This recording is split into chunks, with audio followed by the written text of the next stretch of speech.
नीलाचल निवासाय नित्याय परमात्मने बलभद्र सुभद्राभ्याम जगन्नाथाय ते नमः। नमस्कार, जय जगन्नाथ। आज हूँ पवित्र घोष यात्रा।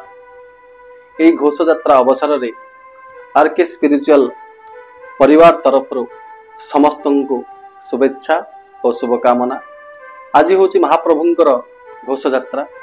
यही घोष यात्रा तालध्वज, दर्पदलन एवं नंदीघोष चतुर्धा मूर्ति विराजित होई माउसी माँ घर को यात्रा करिथान्ति। कार्यक्रम समस्त सीधा प्रसारण आपण माने आरके स्पिरिचुअल माध्यम रे देखंतु, श्रवण करंतु और महाप्रभुंकर विभु कृपा लाभ करंतु। और महाप्रभु समग्र ओडिशावासी को भारत वर्षर समग्र जनसाधारण को निज भुजर छाई तले आश्रित करी रखंतु। जय जगन्नाथ।